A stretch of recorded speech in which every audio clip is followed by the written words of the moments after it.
Committee on Homeland Security, Subcommittee on Transportation and Maritime Security will come to order. Without objection, the chair may declare the subcommittee in recess at any point.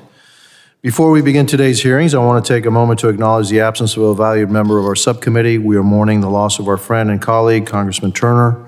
Sylvester's decades of dedicated public service to the people of Houston and his contributions to this nation and Congress will be remembered as part of his lasting legacy. My thoughts and prayers are with his family, especially his daughter and grandson, as they grieve his passing and honor his life of service. Also want to thank the gentleman, I want to welcome the gentleman from Louisiana, Mr. Carter, to the subcommittee. Today's hearings will assess the current state of U.S. travel security and infrastructure, evaluating the readiness of airports, ports, and border entry points to manage large influxes of international travelers, while ensuring that security measures, technological advancements, and operational processes meet future needs. I now recognize myself for an opening statement. Good morning. I want to thank everyone for being here today, especially our witnesses, as we take a closer look at how the United States is preparing to welcome the world over the next few years for significant international events. Beginning this summer, the United States will step onto the global stage by hosting the FIFA Club World Cup. This tournament will feature elite professional clubs from around the world, such as Real Madrid, Manchester City, Inter Miami FC, my hometown team, and will take place at select venues throughout the United States. This event will provide an early opportunity to stress test our travel systems, infrastructure, and security coordination ahead of even larger events on the horizon. In 2026, our country will host the FIFA World Cup, with matches played by national teams in cities across the nation, and I am thrilled that this includes my home city of Miami. At the same time, we will celebrate America's 250th anniversary in July 2026, followed by the Summer Olympics and Paralympics in Los Angeles in 2028. When I was mayor of Miami-Dade County, I witnessed firsthand just how much planning and hard work goes into ensuring these major events run smoothly. As a member of Congress, I intend to do all I can to make sure that these international events are safe for millions of Americans and those traveling here who are planning on attending. These events are more than just celebrations or competitions. They are major opportunities to show the world what America stands for and what we can achieve. If we get this right, the payoff could be enormous. According to the U.S. Travel Association, we could generate nearly $95 billion in economic activity and welcome over 40 million international visitors. That will only happen if we plan ahead, invest wisely, and make sure that the travel experience in the United States is smooth, modern, and secure. Right now, we have work to do. A recent report from the United States Travel Association makes it clear that while the United States remains one of the top destinations for international travelers, we now rank last among the top travel destinations when it comes to national planning and leadership. Long waits for visas, outdated airport technology, and staffing shortages at our ports of entry are slowing us down. These problems are not just frustrating, they could cost us jobs, investment, and global influence. This is why I support President Trump's recent executive order creating a White House task force focused on the 2026 World Cup. This kind of coordination is exactly what we need. It brings the right people to the table and sends a strong message that the United States is serious about being ready. I'm currently working on a bill that would take this step further by creating a federal task force to focus on all major international events occurring in the United States over the next 4 years. That includes the World Cup, America's 250th, and the 2028 Olympics. We need to make sure every agency involved is working together and that our policies and resources are aligned. We also need to think about security. Big crowds and high-profile venues make these big events targets. That includes threats from drones, which are becoming more common around stadiums and public gatherings. We need to make sure agencies like DHS, TSA, and state and local law enforcement have the tools and coordination they need to stop these threats in the planning stage long before that they can cause harm. We should take this opportunity to make long-needed reforms to our travel system. We need to make the system more thorough and effective while still being welcoming to legitimate travelers. That means better technology at airports, shorter visa wait times, and making sure that we have enough officers at our ports of entry. The world will be watching. And with the right vision and coordination, the United States can set the global standard. not just for security, but for innovation, hospitality, and safety. I look forward to hearing from our witnesses about how we turn that vision into the reality. And now I recognize the ranking member, the gentlewoman from New Jersey, Ms. McIver, for her opening statements. Good morning, and thank you to our witnesses for joining us today, and thank you to Chairman Jimenez for holding today's hearing. I, too, want to join in on just expressing our condolences and sympathy to Rep. Turner's family who passed away, who was a part of this committee, as we continue to pray and keep his family and his friends and his close colleagues in our thoughts. So definitely join us in that and sending well wishes to his family. The travel and tourism industry is a vital part of the U.S. economy. In November 2021, President Biden signed the Infrastructure Investment and Jobs Act into law, providing a $1.2 trillion investment in American transportation and infrastructure. In December 2022, President Biden signed an omnibus spending package into law, funding pay raises and an expanded collective bargaining framework for TSA employees. These historic investments have helped spur continued growth in U.S. travel and tourism and helped secure our transportation networks. In 2024, travel in the United States produced an economic output of $2.8 trillion and supported more than 15 million American jobs, and record numbers of passengers traveled through TSA security checkpoints. To continue to grow the U.S. travel system and prepare for upcoming international events, any sane administration would continue to invest in our infrastructure, update our security technology, and support our federal workforce. Unfortunately, President Trump and Republicans in Congress are doing the exact opposite. Take, for example, making investments in cutting-edge security technology to fund new CT scanners and other equipment at TSA checkpoints at the necessary scale and pace.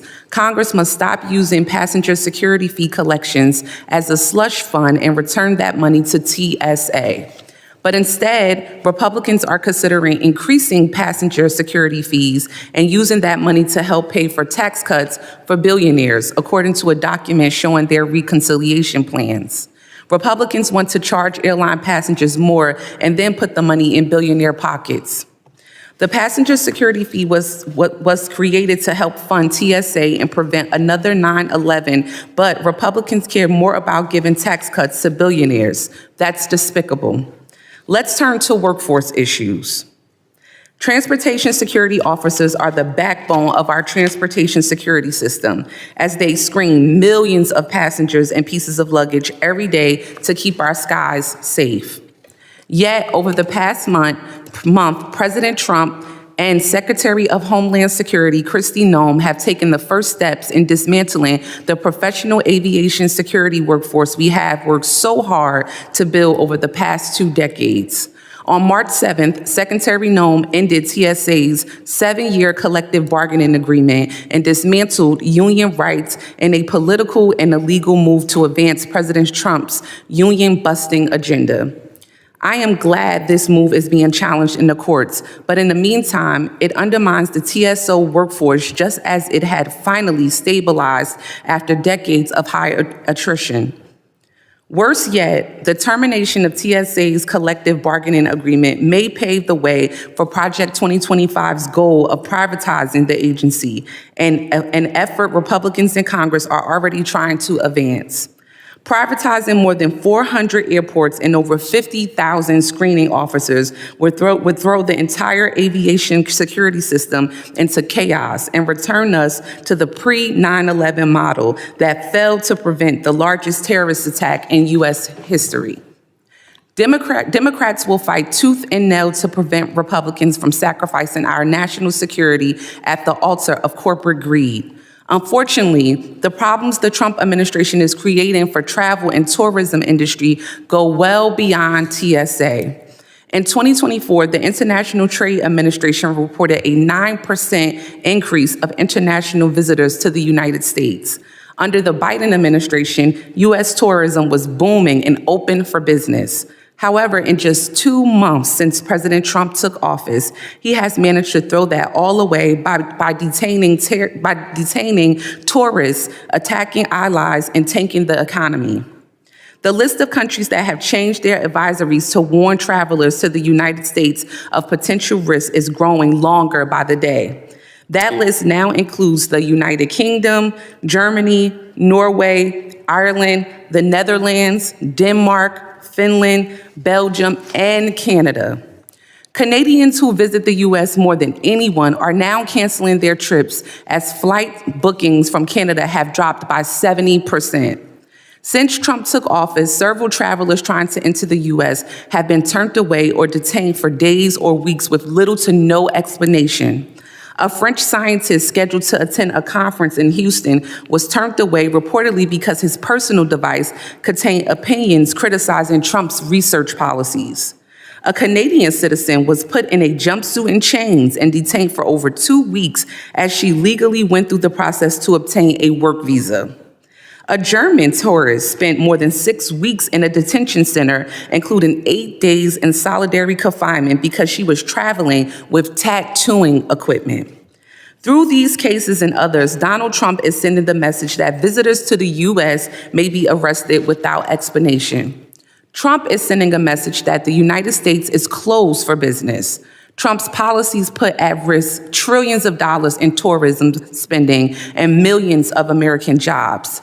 Let me be clear, if you aren't, even from watching the news today, Donald Trump is tanking the economy.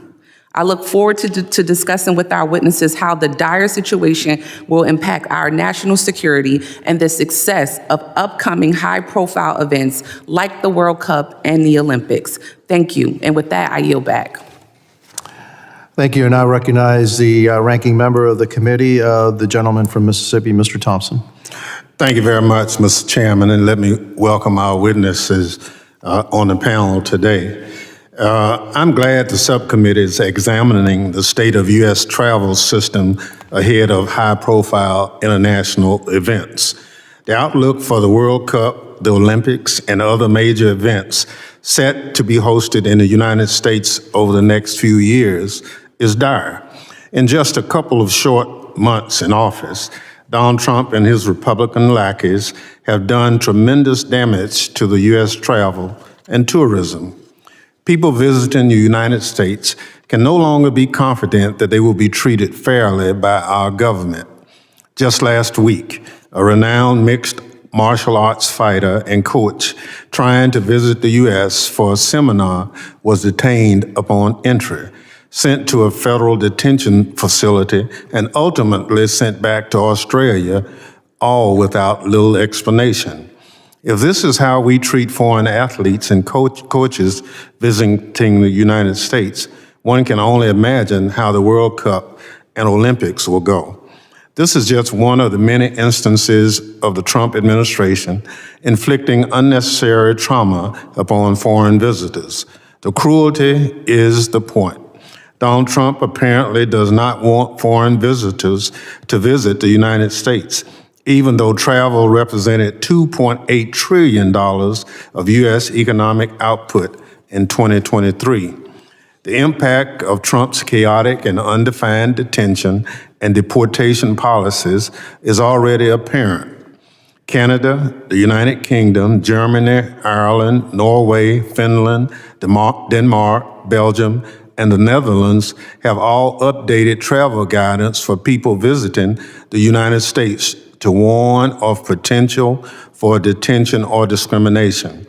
Airline bookings from Canada, which provides the most visitors to the United States by far, is already down 70%. The impacts of this loss of international travel will be devastating to local economies. In 2023, more than $1.3 trillion in travel spending contributed $89 billion in tax revenues to states and communities across the country. More than 15 million American workers are either directly employed or heavily supported by the travel industry. Some of those workers are also facing more direct assaults from the Trump administration. Last month, Secretary of Homeland Security Kristi Noem issued a memo to strip TSA employees of their union rights and rescind their existing collective bargaining agreement. Transportation security officers screen millions of passengers every day to protect air travel. For many years, the TSA workforce was plagued by low morale and high attrition. In 2022, President Biden signed into law an omnibus spending bill providing pay raises and funding an expanded collective bargaining framework for TSOs. Those measures have had a dramatic impact on TSA's ability to carry out its security mission as attrition has dropped in half. Undoing this progress is dumb, cruel, and illegal. The Secretary cannot unilaterally rescind a binding legal contract. I hope the courts will put a stop to this nakedly political madness. In the meantime, I'm proud to have reintroduced by bill the Rights for the TSA Workforce Act, which would provide TSA workers with full collective bargaining rights and a fair pay under Title V of the U.S. Code. Now is the time for members of both parties to stand up against Donald Trump and push back against his cruel and foolish policies. Donald Trump is putting America last. The U.S. travel and tourism industry will be among the Trump administration's first casualty if we do not change course quickly. Thank you again to our witnesses for joining us today to discuss this critical challenge. I yield back, Mr. Chair. Thank you to Ranking Member. Other members of the committee are reminded that opening statements may be submitted for the record. I am pleased to have a distinguished panel of witnesses before us today on this critical topic. I ask that our witnesses please rise and raise their right hands. Do you solemnly swear that the testimony you will give before the Committee on Homeland Security of the United States House of Representatives will be the truth, the whole truth, and nothing but the truth, so help you God? Let the record reflect that the witnesses have answered in the affirmative, and thank you, and please be seated. I would now like to formally introduce our witnesses. Mr. Geoff Freeman is the President and CEO of the U.S. Travel Association, the leading advocate for the $1.1 trillion U.S. travel and hospitality industry. Mr. Freeman is a seasoned association CEO with a proven track record of building successful organizations that unite members' interests, grow members' values, increase revenue, and unlock growth opportunities. Prior to joining U.S. Travel, Freeman was president and CEO of the Consumer Brands Association, the trade association for America's $2.1 trillion food, beverage, and consumer products industry.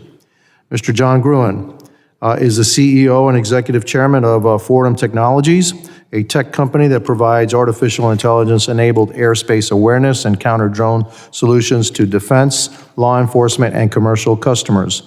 Previously, Mr. Gruen was a corporate business development and strategy lead for Lockheed Martin. Prior to joining Lockheed Martin, Mr. Gruen was a Navy SEAL officer where he served in increasing leadership positions in Operation Iraqi Freedom and Operation Enduring Freedom. He is currently a Naval Reserve captain and has commanded unmanned air systems and technology innovation units. John received his Bachelor of Science degree from the United States Naval Academy and received his Master's of Business Administration from the Haas School of Business, University of California, Berkeley.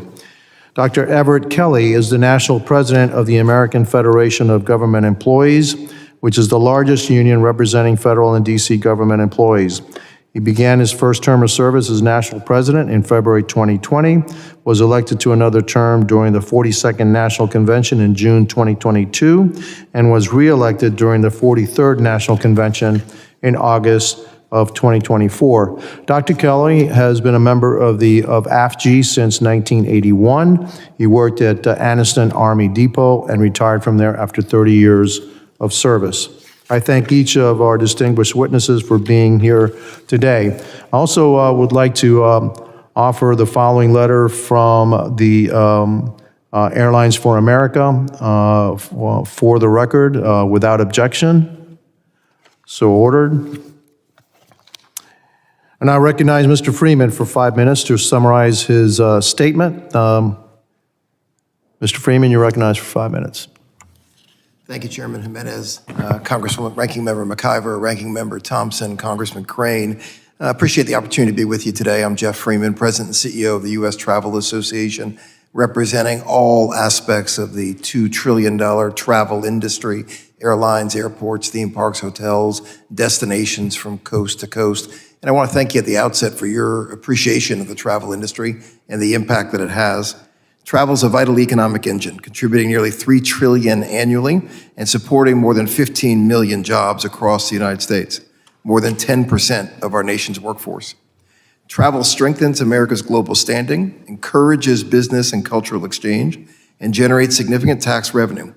In 2024, international visitors alone contributed $181 billion to our economy.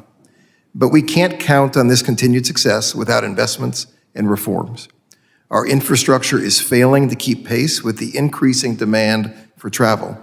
For example, the Transportation Security Administration screened more than 3 million travelers on 2 occasions last year. By 2028, we're projected to see 100 days per year with that same volume. Our systems, from security to customs to air traffic control, are outdated and not prepared for this surge. It's not just about inefficiencies, it's also about global competition. Countries like China, India, and Saudi Arabia are making rapid advancements to their travel infrastructure, and we risk falling behind if we don't act swiftly. The next decade presents a tremendous opportunity. Major events like the 2026 World Cup, America's 250th anniversary, and the 2028 Olympics are expected to spur domestic travel and bring millions of international travelers to the United States. But without modernizing our travel infrastructure, we will not capture the full economic benefit of these events. President Trump's creation of the White House Task Force for the World Cup is a step in the right direction, but much more is necessary to ensure that our country can maximize the travel opportunity. To help meet these challenges, U.S. Travel developed a comprehensive blueprint for the future of American travel, focusing on the following key policy recommendations. Number one, we need greater government leadership. Travel needs dedicated leadership at the highest levels of government. We urge Congress and the administration to prioritize travel policy and create a sustainable model for overseeing travel improvements from end to end. Number two, we've got to address visa processing reform. Long delays in visitor visa processing hurts our ability to attract international visitors. We recommend providing full-strength consular staffing, extending visa validity for vetted lawful visitors, and establishing a national vetting service to lead visa processing. This will ensure the U.S. remains an attractive destination while maintaining strong national security. Number three, we've got to revolutionize TSA screening. Airport screening relies on inconsistent, unpleasant, and manual processes. We recommend immediately ending the diversion of the passenger security fee and increasing technology funding to place new identity verification, on-person screening, and baggage screening technology in every U.S. airport lane within the next 5 years.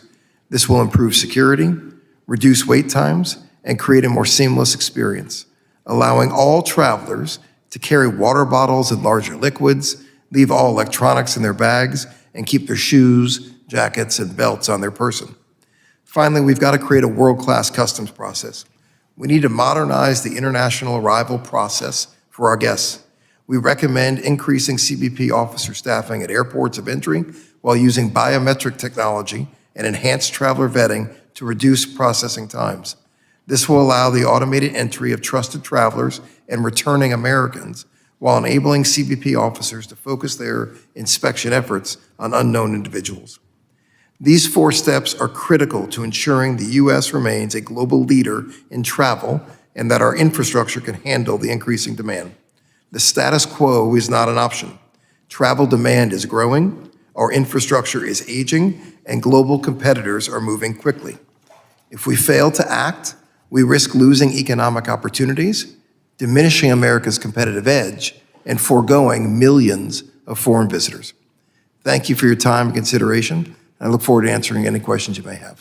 Thank you, Mr. Freeman. Now I recognize Mr. Gruen for 5 minutes to summarize his opening statement. Good morning, Chairman Jimenez, Ranking Member McIver, and honorable members of the Transportation and Maritime Security Subcommittee. My name is John Gruen, and I am the Chief Executive Officer of Fortem Technologies. I'm grateful for the opportunity to testify today on the security of upcoming international events. Fortem was founded in 2016 to develop and produce the technology needed to defeat drones. We've become a global leader in drone detection and mitigation, focused on systems that can operate safely in the populated areas and in the national airspace. Our technology is currently deployed by CBP at the southern border, on U.S. military bases, and at critical infrastructure sites worldwide. Fortem also provided counter-drone solutions to the 2020 Olympic Games in Tokyo, the 2022 World Cup Games in Qatar, and the recent inauguration of President Trump here in D.C. Over the next decade, the United States will host multiple major international sporting events, and as we approach these global events, it is vital that we assess today's threat landscape and act now to lower the risk of incidents. As you are well aware, the occurrence of drone threats has surged in recent years, with the Department of Defense and Homeland Security reporting thousands of unauthorized drone incidents annually. Recent domestic drone incidents, like the collision with a firefighting aircraft in Los Angeles and one that halted an NFL playoff game, are warnings of what's to come if we don't act. Another example includes the incursion that occurred over Joint Base Langley Eustis in 2023, which triggered a month-long interagency attempt to deploy counter-drone assets to no avail. In this incident, standard detection and defeat systems failed, offering no advance warning of incoming drones or a means to defeat what should have been considered a clear and present danger. This event highlighted a new category of threats we are facing: dark drones.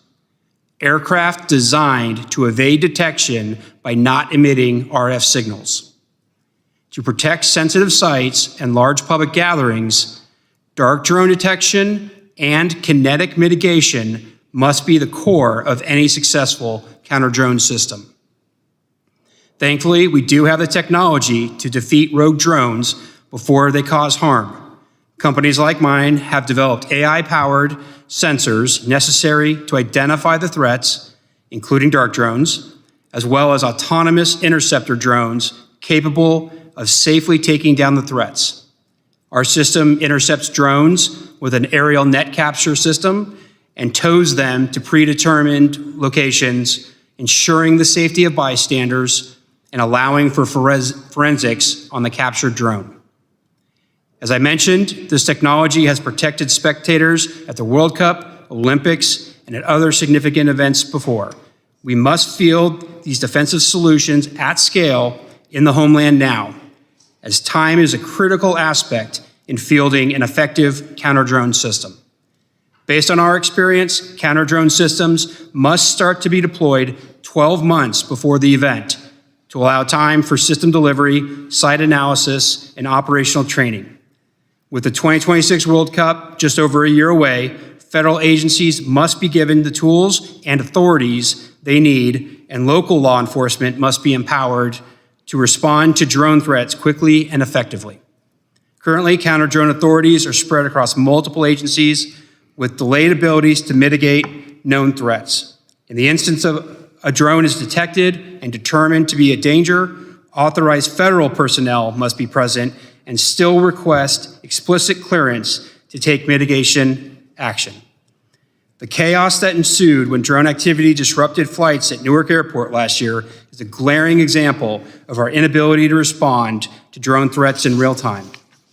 I commend this committee's thoughtful bipartisan work to resolve this challenge through H.R. 8610 last year and believe this bill should be passed swiftly in the new Congress. We need centralized, streamlined counter-drone processes now, and we must delegate mitigation authority to state and local law enforcement. Their involvement is critical for faster response and better security at a 12-plus city event like the World Cup, where federal resources will be stretched thin. Thank you, and I look forward to answering your questions. Thank you, Mr. Gruen. I now recognize Dr. Kelley for 5 minutes to summarize his opening statements. Chairman Jimenez, Ranking Member McIver, Chairman Gruen, Ranking Member Thompson, and members of the subcommittee. My name is Everett Kelley. I am the National President of the American Federation of Government Employees, AFGE, and on behalf of over 820,000 federal and DC government workers represented by my union, including more than 47,000 transportation security officers, I appreciate the opportunity to testify today.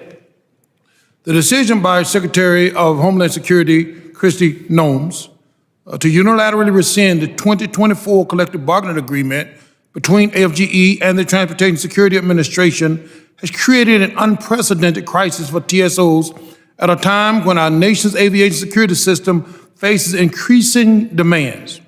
This decision undermines workforce stability and aviation security as we prepare for significant international events like America's 250th birthday next year and the Summer Olympic Games in 2028. Since 2011, FGE has worked with TSA to establish a framework for genuine collective bargaining that balances aviation security needs with workers' rights. Our agreement have strengthened workplace policies while maintaining TSA's operational flexibilities. The 2024 CBA marked a significant milestone, providing long-term stability and predictable working conditions for TSOs while supporting TSA's mission.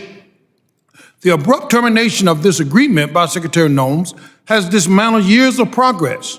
This action has left over 47,000 TSOs vulnerable to arbitrary management decisions, undermining morale and creating instability within the TSA's workforce. Secretary Noem's decision to rescind our CBA has created immediate uncertainty for TSOs who relied on this protection for predictable working conditions, and without established procedures for shift bidding, leave approval, or grievance resolution, TSOs face arbitrary decisions that undermine morale and job satisfaction. This instability will lead to higher turnover rates, a direct threat to aviation security as experienced officers leave their post. The timing could not be worse. Major interaction and international events will significantly increase travelers' volumes in the coming years, requiring a fully staffed and motivated workforce operating under standardized procedures. Workforce instability threatens screening consistencies and efficiencies during these critical periods when heightened security vigilance is essential. To address this crisis, Congress must take immediate action, and this is an ask. First, AFG urges Congress to pass legislation to codify collective bargaining rights for TSOs. AFG strongly support the rights for the TSA Workforce Act, H.R. 2086, introduced by Ranking Member Bennett Thompson. This bipartisan legislation will provide permanence to TSOs' labor rights under Title V of the U.S. Code, ensuring fair grievance procedures and Merit System Protection Board appeal rights. Congress needs to prioritize this legislation. Second, AFGE asks Congress to restore our rescinded collective bargaining agreement. Congress needs to pass legislation mandating the reinstatement of 2024 CBA immediately to restore stability to the TSA workforce. Finally, Congress needs to utilize the oversight authority. Congress must investigate Secretary Noem's decisions through public hearing that examine its legal basis and factual justification. DHS officials should be required to provide evidence supporting their claim against FG while explaining how this action aligns with national security priorities. The decision to rescind the 2024 collective bargaining agreement represents an unprecedented attack on workers' rights that threatens aviation security in a critical time for our nation. TSOs perform vital functions in protecting America's transportation system. They deserve dignity, respect, and fair working conditions provided through binding agreements negotiated on their behalf. AFG remains committed to fighting for TSOs' rights while working with Congress to find solutions that balance labor protections with aviation security needs. So thank you for holding this hearing today, and I look forward to answering any question that you might have. Thank you. Thank you, Dr. Kelley. Members will be recognized in order of seniority for their 5 minutes of questioning, and I recognize myself for 5 minutes of questioning. Mr. Freeman, Have we ever reached, I know that we had the pandemic, and then what was the highest year that we had international passengers in the United States? The highest year for international travel was 2018. We have gone down or remained below that every year since. We, at the end of last year, were only at about 90% of where we were pre-pandemic. So the U.S. continues to struggle to welcome international visitors in the numbers we previously did. Visa, coming into this year, visa concerns, custom concerns were top reasons for that. We can't ignore the strength of the dollar. We can't ignore our economy versus others coming into this year. But the issues that were within our control were 500-day plus wait times to get an interview for a visa, multi-hour waits to get through customs. Both of those were big deterrents for foreign travelers. Was that a reality before the Trump administration, or has that just happened in the last 60 days? We've ebbed and flowed in terms of where we are on visa wait times. The lowest we've ever been was during the Obama administration, where all consulates around the world process visas in 2 weeks or less. That has ebbed and flowed ever since. There were successes during the Trump term. There were more struggles coming out of the pandemic. We have really struggled to get the consular officials we need around the world and to get these visa wait times down. How do we end up with wait times of 2 weeks to 500 days? How did that happen? And when you look at what happened post-pandemic or in the early days of the pandemic, all these foreign service officers came back home.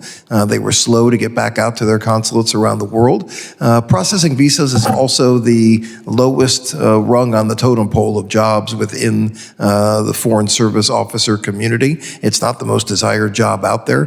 That's why we've recommended an alternative approach to doing this. If we want to get all wait times down to 30 days or less, which is something the United States of America should aspire to do, we need to take a new look at how we do this. These fees that foreign travelers pay can cover the cost of creating a new service that processes travelers. There's no need for foreign service officers to do this. There's a better way to do it. We think we could also use kind of emergency SWAT teams whenever wait times get high. We could send these officers or these officials into jurisdictions where they get high. The United States can be the most secure nation in the world and also the most efficient when it comes to processing travelers. But we lack technology, we lack the manpower, and we have lacked the manpower and technology for some time in order to do that. And also probably policy, right? I'm sorry? Policy. Okay. Manpower has been an enormous issue. Technology is an even bigger issue. I think the will to get it done is the largest issue, right? Where is the goal, right? We don't have a goal when it comes to processing visas. At the end of the Biden administration, they established a goal of 90 days or less. If we achieved that goal, we would have still been last in the world when it comes to processing visas. This was at the end of the Biden administration? At the end of the November of the Biden administration. We need to have greater aspirations when it comes to how we welcome travelers into this country. They want to do nothing more than come here, spend their money, and go home and tell their family and friends what a great time they had. So the Biden administration was in close to 4 years. Basically, right at the end of his administration, he decided, well, maybe we not have a 90-day period versus the 500-day period that some of these visas have taken? There's no doubt that the wait times peaked coming out of COVID. There were steps taken. It was a little too late. We're hopeful we can find bipartisan support to be more efficient in the future. Which, by the way, I agree that the passenger security fee that has been diverted for a number of years needs to be fully invested in TSA. And I don't believe that you're going to be paying for something. You're saying, I'm paying a passenger security fee. It should be for passenger security. That's a novel concept, I think, here in the federal government.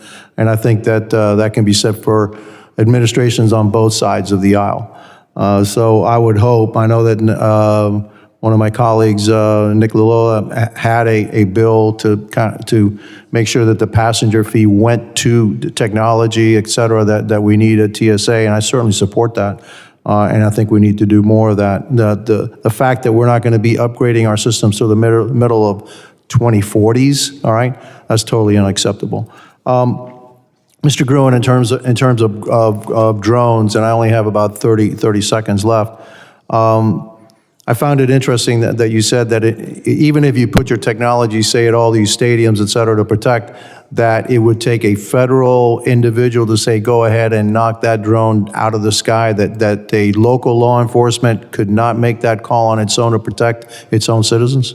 Correct. The local law enforcement, state and local, do not have the current authorities. Even federal have it only authorized in temporary durations. and only certain agencies. Fair enough, okay. Maybe I'll come back to a second round. With that, I yield back, and now I recognize the ranking member, the gentleman from New Jersey. Thank you so much, Chairman. For many years, we all know that TSA experienced very high attrition rates among its frontline officers. AFG worked for many years to advocate for better pay for TSOs to put them on the same pay scale as other federal workers and help address attrition. In 2023, when pay raises for TSOs finally went into effect, TSA's attrition rate dropped nearly half. President Kelley, with the Trump administration now trying to bust TSO's union, do you expect attrition rates to rise again? How would higher attrition rates affect the security of commercial travel as well as wait times at checkpoints? Thank you for the question. I certainly think that it will affect attrition rates because, as we all know, that attrition rate went down more than half because there was a CBA, because there was adequate pay, because there was some rights for these employees on the job. They felt very secure. The morale was up. But now that they don't have a CBA, it was certainly, I expect, the attrition rate to go back to where it was or maybe even below it.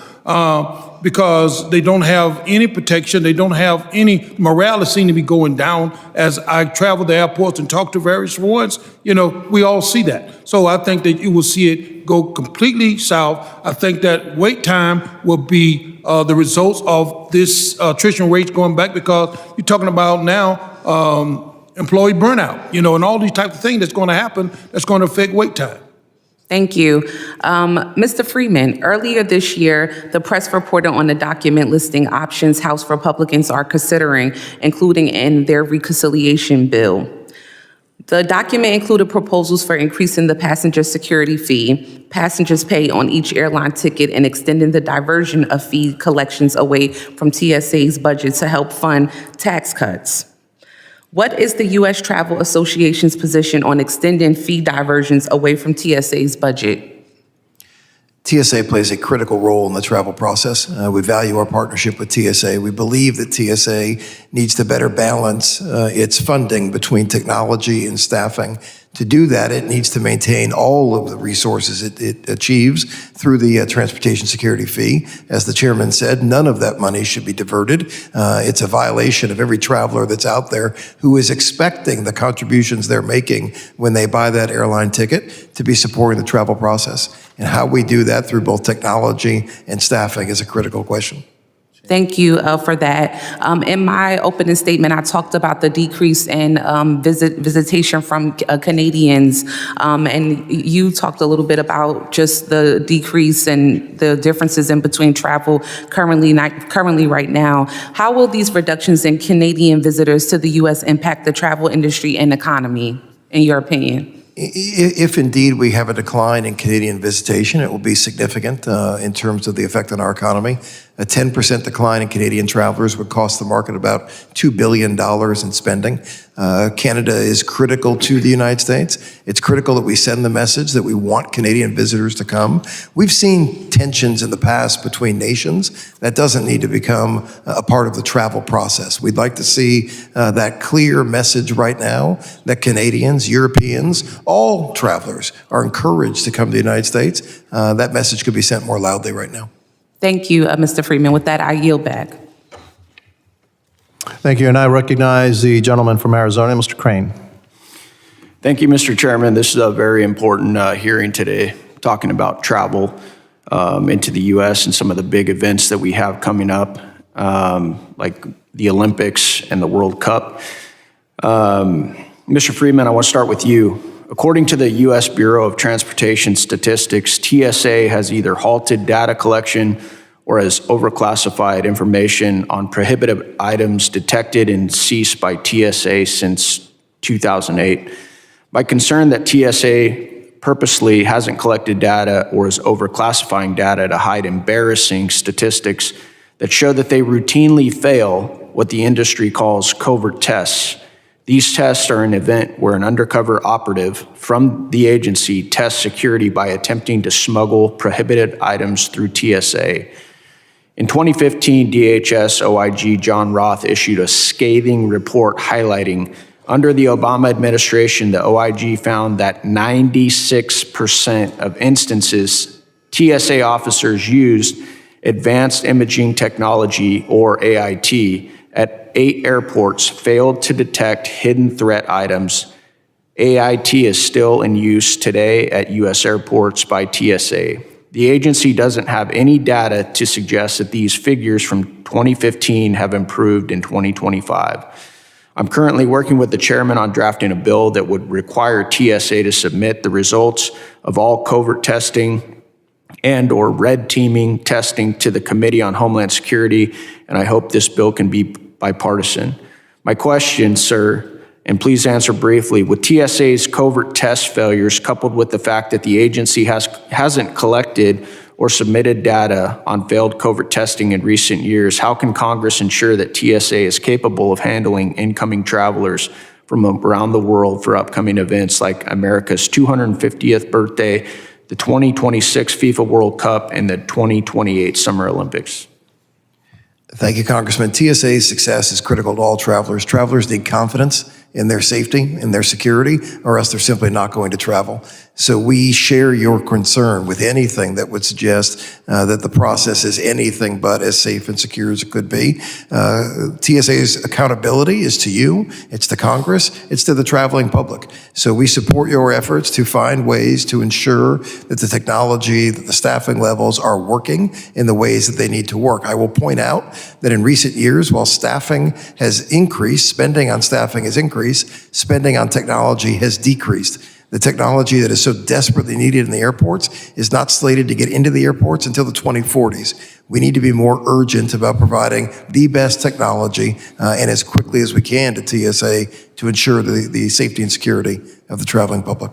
Were you aware of that statistic that I read you, that under the Obama administration, OIG found that in 96%, the TSA officers using advanced image technology failed their test when employees from the TSA tried to smuggle weapons, bombs, knives, guns, etc., through their security checkpoints? I was not aware of that specific statistic. What do you think about that, sir? It sounds like every day we've got work to do. We've got work to do to get better. We've got to make sure we've got the right training, we've got the right technology, we've got the right people in place. Security, safety is fundamental to people traveling. If people don't have that confidence, we will see a decline in travel. It's something that is of the utmost importance, and you certainly have our support. What about you, Mr. Gruen? Were you aware of that? I was not aware of that statistic. What do you think about the fact that they're no longer reporting those numbers? I mean, again, oversight and requiring an agency to do their job is essential to good governance. Okay. Mr. Freeman, during the 2024 fourth annual Future of Travel Mobility Conference, you mentioned the need to grasp the opportunity right in front of us when talking about a decade of sporting events that will make the U.S. the most sought-after destination. Modernizing our TSA and travel processing procedures are included. My question is, please answer briefly, how should TSA and Congress look at the use of AI for passenger processing to scan faces and directly cross-reference international travelers with criminal databases? It was at that same conference that I interviewed former TSA Administrator Pekoski, who demonstrated tremendous leadership during his time within TSA and partnership with the private sector. I think based on my experience with Administrator Pekoski, TSA was going down the right road in terms of what it looks at AI. We see enormous potential. The simple truth is that AI can detect things that the human eye will miss, and we see enormous potential in technology. Thank you. I yield back. Thank you, and I recognize the ranking member of the committee, the gentleman from Mississippi, Mr. Thompson. Thank you so much. And I think it's interesting to respond that President Trump had nominated Mr. Pekoski to serve as the TSA administrator, and he was allowed a second term, but in the midst of it, he was fired. I think that's unfortunate. He had done a good job. And, I think he deserved a better departure ramp than what he received. Because from my vantage point, both Democrats and Republicans saw his vision for moving the agency forward. The other thing I'd like to say is that TSA and its workers and technology have managed a successful screening effort so that there's been nothing successful up to this point. That doesn't mean things hadn't gotten through. It just hadn't been successful.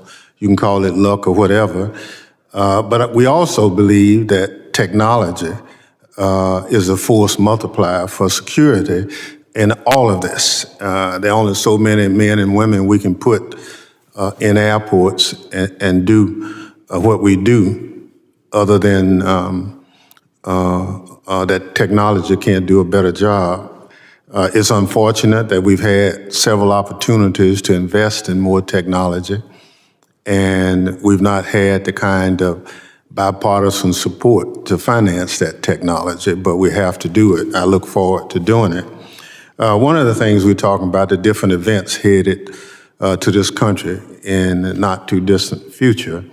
So Mr. Freeman, my concern is that you or your organization aware of what the administration is doing in its screening protocols that are creating this discomfort? Have you seen anything in writing on those protocols or anything? We've had discussions with Customs and Border Protection to understand what policies are in place, what, if any, policies have changed. My understanding is that policies have not changed, but media coverage has certainly increased. We're aware of that. We're aware of the concern that travelers have. We're concerned about anything that would discourage travelers from wanting to visit the United States. So just like with Canada, it's clear that we have work to do to get a message out that we seek these travelers. We want them bringing their spending here. We would be concerned about anything that would drive them to take their spending somewhere else. So with that lack of clarity at this point, it is having an adverse impact on people coming to the U.S. There is significant anecdotal evidence. I think we need to see the data. We're still waiting on the data from the Department of Commerce to better understand what is happening. But again, we're on our toes. We see the concern that's out there, and that leaves us obviously communicating to the administration and various agencies the need to provide travelers with the confidence that they desire. Thank you. President Kelley, can you just describe for the committee the benefits of having a federalized workforce? So many, really, when you think about it. Number one, they have a CBA, and that CBA was negotiated by Administrator Purkowski, who was appointed by President Trump. He negotiated a CBA that would bring about some stability inside of the workforce. Not only that, you're free of any form of striking, because if you had a private contractor, they can unionize and go on strike any day. The federal system cannot strike. Do not talk about going on strike. You talk about morale, high morale. We've already shown that attrition rate went down, about 50%, and we will continue to see attrition rates go down when you have a unionized federal workforce. And, you have flexibility. See, and that's the thing about, that I like about the contract. It allows so much flexibility for the management to do what they need to do in the event of a crisis. So it is so many, it's insurmountable of the benefits that would be for this TSA. Thank you very much. And, TSA we created after 9/11 because the current protocol for screening virtually didn't exist before that. So it's the new kid on the block. We've been successful in not having, as I indicated, a successful person getting on a plane and causing that kind of crisis, but it's a work in progress. I mean, with technology, Mr. Gruen, we still have to continue to be as best we can. Our adversaries are constantly trying to figure out how they can beat the system. And in reality, it's technology that's going to catch them. So I look forward to continuing this discussion. And I yield back, Mr. Chair. Thank you. We're going to go through a second round of questioning. I yield myself 5 minutes for questioning. Mr. Freeman, you talked about the visa process and how we can accelerate that. Could you be a little bit more specific exactly what you're talking about in order to accelerate the visa process, take it down from 300 days to something a little bit more reasonable? Yeah, there are multiple consulates around the world right now. Colombia is the best example where wait times exceed 500 days to get an interview for a visa. We've had similar wait times in India. In years past, we had wait times like that in Brazil, where they've been successful recently in bringing those wait times down. I think there are several elements to this. One, we simply have to establish a goal as a country. How well do we want to process visas regardless of what the demand may be? Once we establish that goal, what's the technique for getting there? Our proposal is to move things out of foreign service officers to create a new national vetting service where people apply for that job. They sign up for that job. That's what they want to do. Their job is to process visas. That those employees are paid for by the fees that travelers pay when they apply for visas. There's no additional cost to U.S. taxpayers. The key, though, is having individuals who actually desire to be in this role. It's what they signed up for. You don't get that today. You don't get that because you've got, again, people on the lowest rung of the totem pole. This is a job they don't want to do. In many parts around the world, they're only doing one shift a day. They work from, let's say 9 to 3, and the consulate closes. We've also got to get more creative in those situations. There are countries where we only have 4 or 5 consulates for countries as big as the United States. How do we get more creative in terms of how we then process those visas? Where does video conferencing come in? We've all learned the power and the limitations of video conferencing. How can that play a role when it comes to processing visas?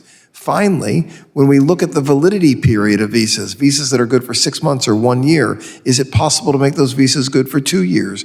When we have travelers who have come here, abided by our rules, left on time, can we allow when their visa expires, can we allow rapid recertification of that visa? There are a number of things that we can follow through if we simply have the will to do it. We establish a goal, and we haven't, and I think this is a bipartisan challenge we've confronted. We just simply haven't had that zeal within the State Department or the leadership on Capitol Hill or in the White House to demand that from the State Department.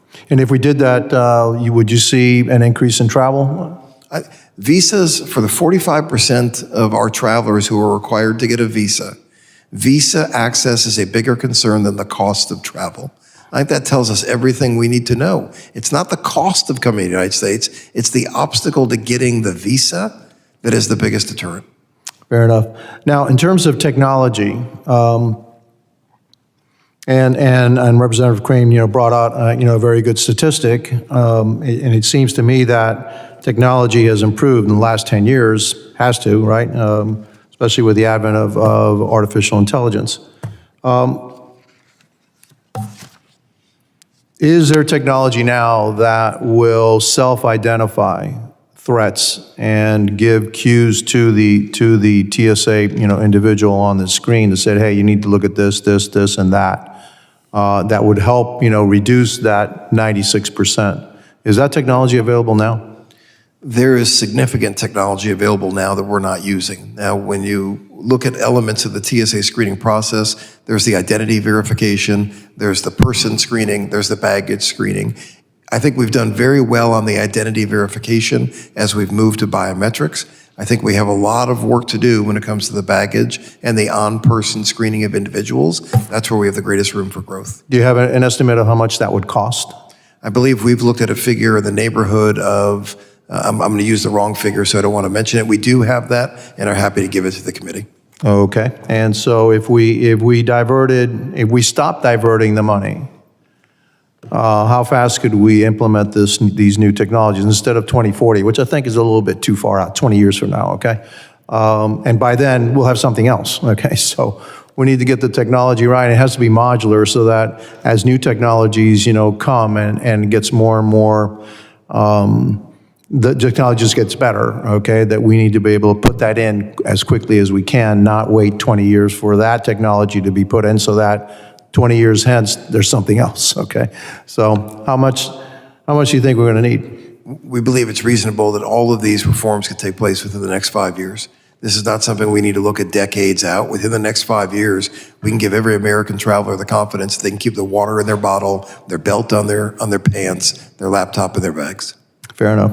All right, I yield back, and I recognize gentlelady from New Jersey. Thank you, Chairman. I just have one follow-up question, and it's for Mr. Freeman. During your opening statement, even just now, you talked about the United States and how, if we want to be a global leader in travel, we need to do, X, Y, and Z. Do you currently consider the United States at the top of the list as a leader in global travel? The United States is the world's most desired nation to visit. Around the world, this is where travelers want to come. We commissioned a report through Euromonitor about 18 months ago to rank countries based on their travel facilitation, based on their infrastructure, based on their national leadership. The U.S. finished 17th out of 18 countries. Only China finished behind the United States. You are seeing greater coordination, greater spending, greater zeal in countries like Saudi and other parts of the world that recognize just how important travel is to building their economy.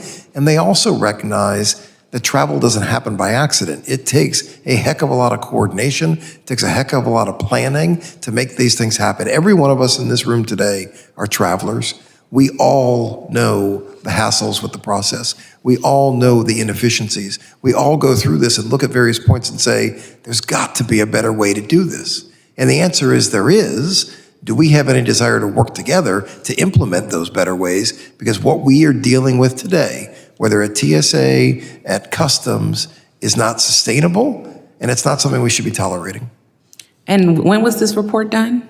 This report was done and came out in early 2024. We're happy to get you a copy of that. Yeah, I would love a copy of that. I just want to thank each of the witnesses for your testimony today and for coming to share with us. I know that this committee hearing is supposed to be about what we are, examining ourselves on the global level to prepare for these big events, but there's just lots going on right now that I think we really need to address before we can talk about being really prepared, being really, really prepared for all of the big events that we have coming up. So thank you so much for all of the information that you provided today. Oh, with that, I yield back, Mr. Chairman. I want to thank the ranking member. Now I recognize the gentlelady from South Carolina, Ms. Biggs. Thank you, Mr. Chairman, and thank you to the witnesses for being here today.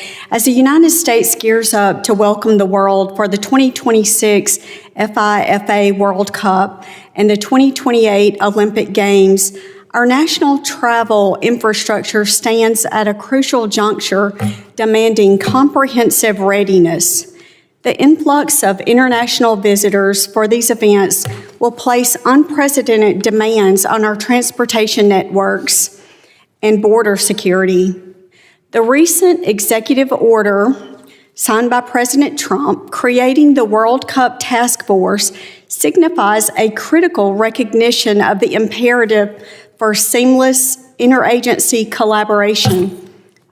This dedicated task force will be instrumental in strategically preparing our ports of entry, modernizing airport facilities and operations, and fortifying supporting systems such as customs and border protection, security protocols, and transportation logistics. So to Mr. Freeman, how should the World Cup Task Force prioritize its efforts to address operational challenges at our airports and our ports of entry? Thank you for the question, Congresswoman. I think it's critical as the World Cup Task Force gets up and running that first we acknowledge we're already behind the eight ball. The World Cup starts in about 15 months. Other countries are already planning, for the 2029 World Cup, the 2030 World Cup. That planning is already ahead of where we are. So we've got to acknowledge we're already behind the 8 ball. I have all the faith in the world in the local destinations that are hosting the World Cup. They have been coordinating. I think they're going to do a great job.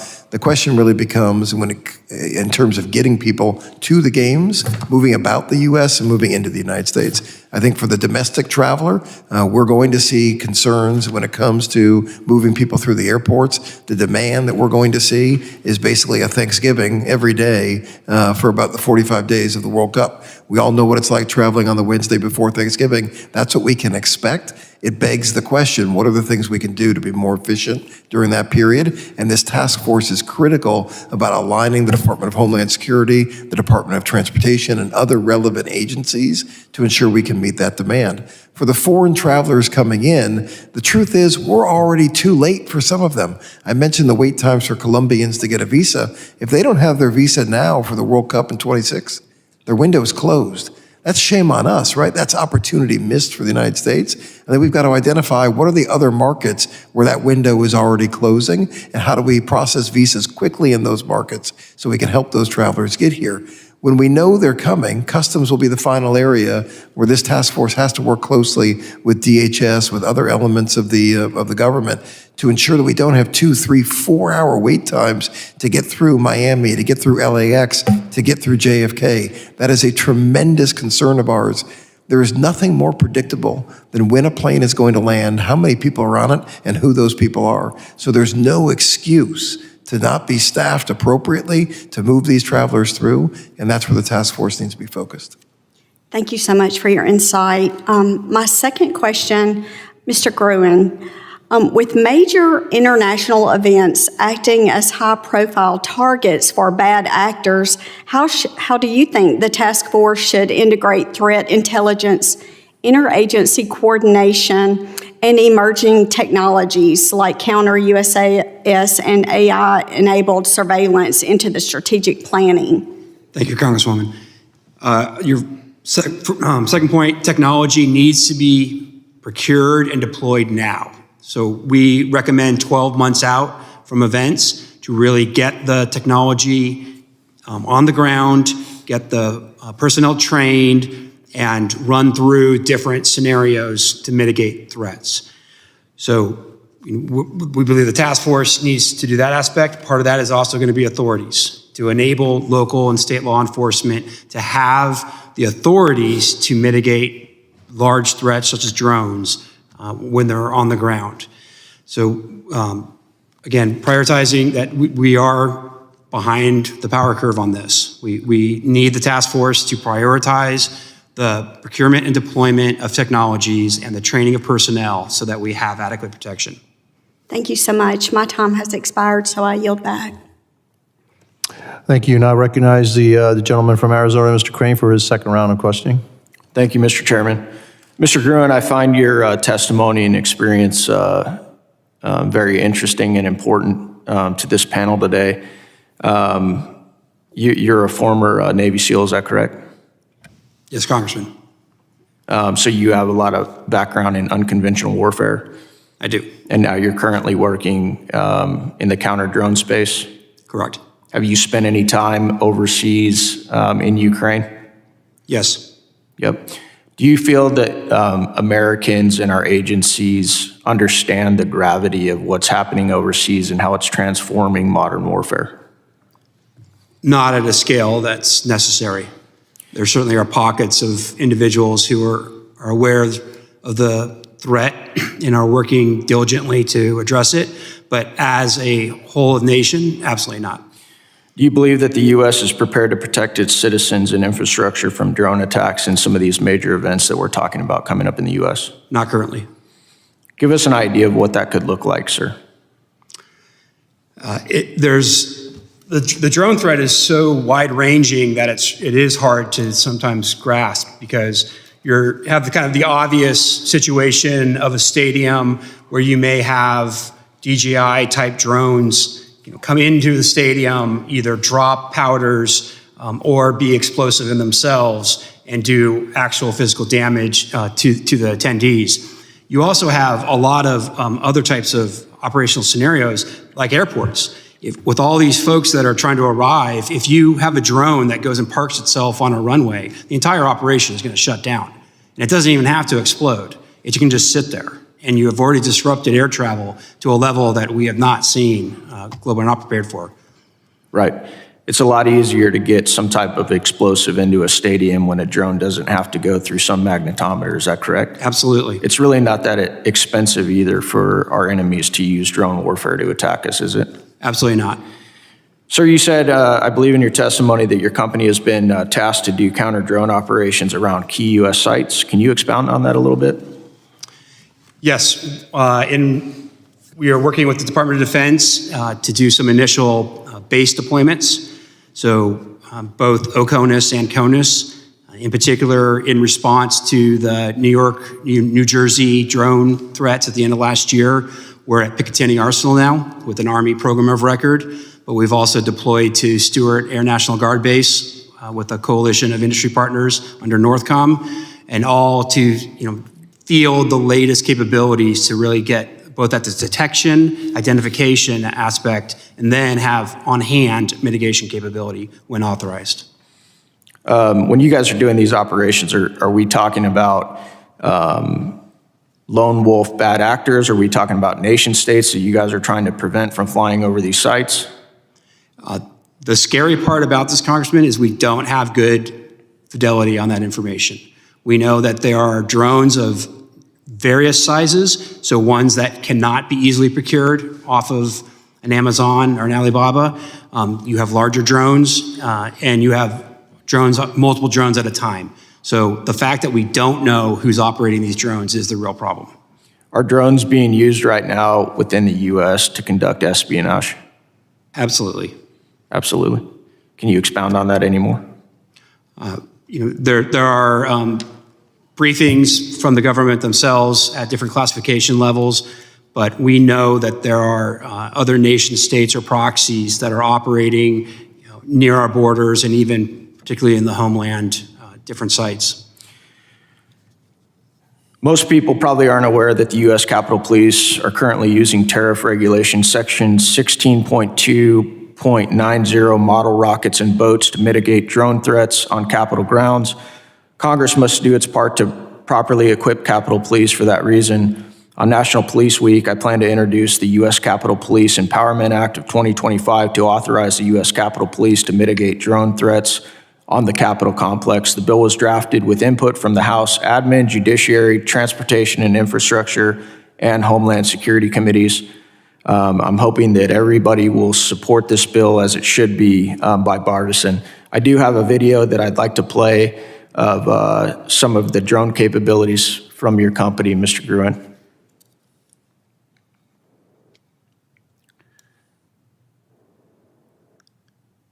Now, Mr. Gruen, are we watching in real time your company's drones being able to shoot out nets and capture enemy drones? Correct, Congressman. Why is that so important, sir?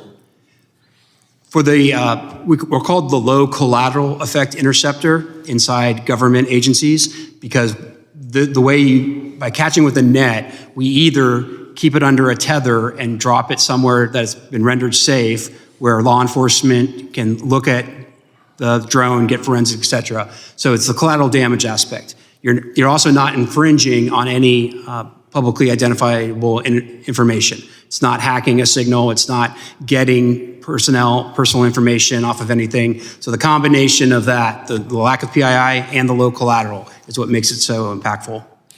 Mr. Chairman, I know my time has expired, but I'd like to enter into the record 5 separate articles. Without objection, so ordered. I've got number 1, U.S. Bureau of Transportation Statistics, prohibited items intercepted at airport screening checkpoints. Number 2, Defense Daily, TSA zone covert testing showed failures, DHS IG says. Number 3, ABC News, TSA fails most test in latest undercover operation at U.S. airports. Number 4, no drone zone, United States Capitol Police. And number 5, a copy of my bill, the USCP Empowerment Act of 2025. So ordered. Gentleman's time has expired. I now recognize the gentlewoman from South Carolina for her second round of questioning. Thank you, Mr. Chairman. So TSA has made progress in deploying biometric screening, digital IDs, and automated security lanes, but outdated systems and workforce shortages still slow down those checkpoints. Republicans have long advocated for smart investments in innovative technologies that can improve the performance and reduce reliance on biological federal workforces. So, Mr. Freeman, given TSA's growing use of AI-driven threat detection and facial recognition, how far are we from replacing outdated manual processes at checkpoints with fully automated systems? Thank you, Congresswoman. I think the first thing to acknowledge is what TSA has done well is give travelers around the country, no matter what airport they're at, a sense of not just security, but also a sense of consistency.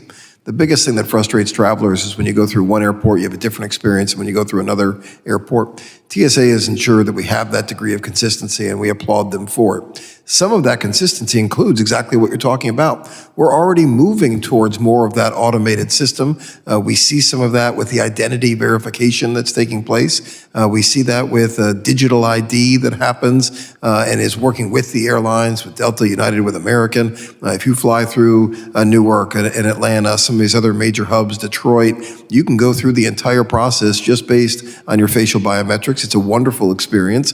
It's incredibly efficient. Travelers are moving through in 7 seconds or less using that technology. So I think we're already there.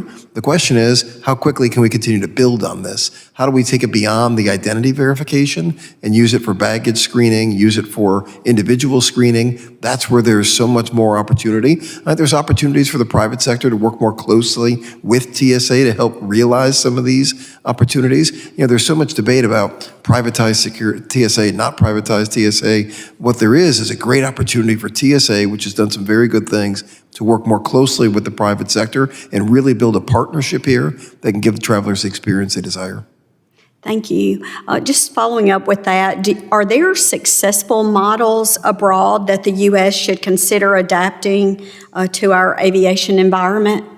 There are absolutely lessons learned in the UK and other parts of the world. In fact, the report that we put out earlier this year referenced some of those lessons learned in foreign markets. I don't think there's one market that is the panacea for what we need to do, but there's a combination of lessons learned throughout Europe and in other parts of the world. We're happy to bring those forward. We document several of those in our proposal. And I think sometimes the U.S. acts as if we're the first ones to confront these issues, as if we can't learn from some of our partners around the world. There's no need to reinvent the wheel here. There's some very good things that are done. Europe has made much further strides in terms of allowing people to bring liquids back onto planes, to keep some of their clothes on, their shoes and belts. We can learn from that, and we're hopeful that new TSA leadership will be willing to do that.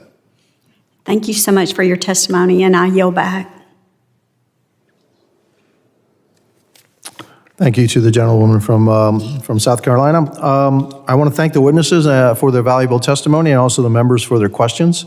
The members of the subcommittee may have additional questions for the witnesses, and we would ask the witnesses to respond to these in writing. Pursuant to Committee Rule 7E, the hearing record will be held open for 10 days. Without objection, this subcommittee stands adjourned. Have a good And you too.